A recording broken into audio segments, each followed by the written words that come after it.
So earlier at Swann School, I worked with the student Julia with Brandon, and Julia is non-vocal. She is in a wheelchair, and we didn't know anything about her in going in, so we kind of made some general activities for her. And then we got there and we were able to figure out more of what we could do. So some of our planned activities wouldn't work. We'd planned to sing with her or to maybe draw with her to the music, and that was not possible. So what we did instead, or even like clapping to the beat, wasn't possible. So most we did was we sang songs, and I put on a recording of songs, and we sang a bunch of children's music, which I thought was appropriate, as she is an elementary school student. So we sang songs, Row, Row, Row Your Boat. She really enjoyed Mary Had a Little Lamb, This Old Man, kind of simple songs. And we sang those, and Brandon drummed on his drum pad, and I patted on the tambourine, or I patted on her arm, or I had a stuffed animal and I patted it on her arm so she could feel the soft toy. And then I would hold her hand and tap her hand while she held it. And she could hold pretty tight onto my hand, so I think she might be able to grab an egg shaker and be able to hold that.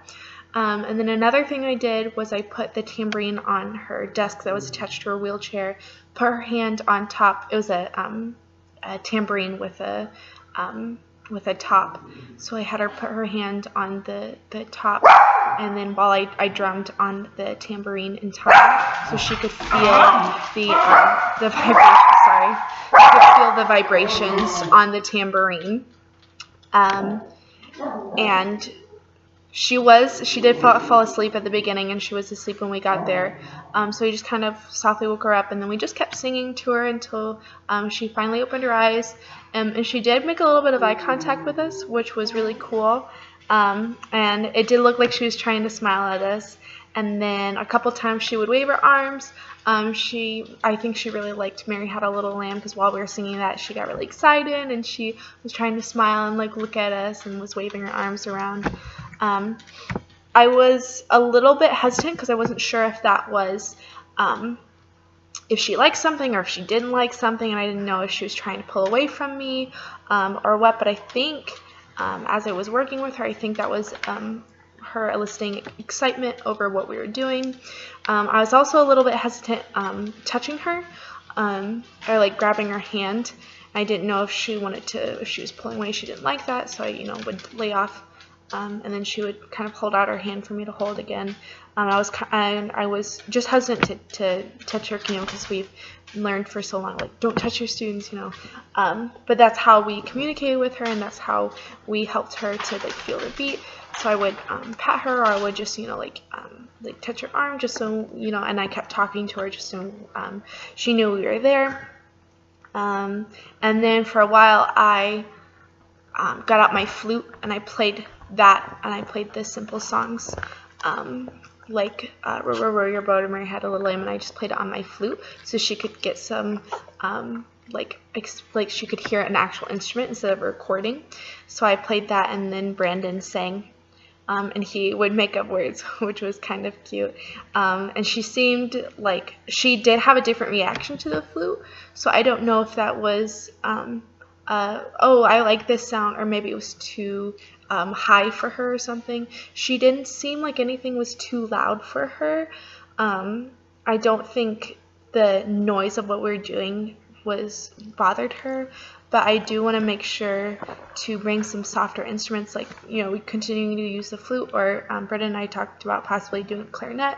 And we're both brass players, and I wouldn't want to bring a trumpet or a horn or something in there, because I feel like that might be too loud. Not necessarily for Julia, but I know some of the other students in there might get overwhelmed with the noise. So I don't want to make the environment too loud for everyone in the room, especially since with all of us in there, it's kind of a small space, and it can get kind of distracting or really loud. yeah, I was able to overcome my hesitations with touching her and trying to get her involved, because I know that's, our way of communicating with her, and that's our way of involving her in the music. Um, I learned about her. We learned a lot actually, since we didn't know anything. But I learned, she's not able to communicate with us. I learned that she might be able to hold an egg shaker, so I'm going to try to bring that next time. I learned that she likes more tactile things, so we're bringing some scarves and like the spiky ball, and some stuffed animals. I'm going to try to do that. A goal for next time is to get her a little bit more involved, and I also want to get Brandon more involved with more direct reactions with her. And I feel like a lot of this was, our last time or yesterday was just singing at her instead of involving her. So I'd like to involve her more in what we're actually doing. Something that I think we could improve is just like constantly talking to her, and constantly involving her.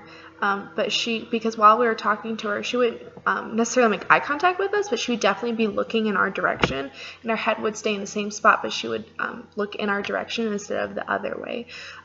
So I think as long as we continue to talk to her, continue to sing with her, continue to play our instruments, she'll be interested and want to engage with us. So that's kind of a goal that I have for next time, and also that's something that I want to improve, is getting her more directly involved, so that we can elicit more of a response from her, like we were kind of getting near the end of our time with her.